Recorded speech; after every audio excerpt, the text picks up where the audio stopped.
Thought it was an interesting question, so I took it on to answer it. The question is this: what happens if you send an email to google@gmail.com?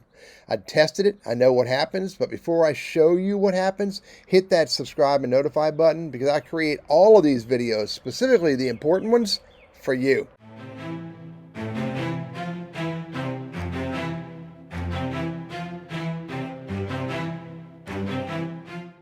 So what happens if you send an email to google@gmail.com? So at 1:40 p.m. Eastern Standard Time, I sent that email out, and this is what happened. I got an undelivery response. Apparently, there is no email address named google@gmail.com. Furthermore, I really doubt that you could create an email account, a gmail.com account, with the name of Google because it is a proprietary or branded name.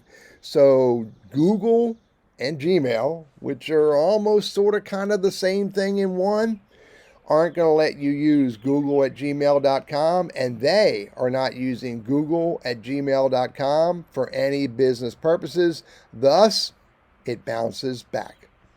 I'm Teddy, your Google Workspace and Gmail strategist, trainer, and coach. Hopefully, this is helpful to someone.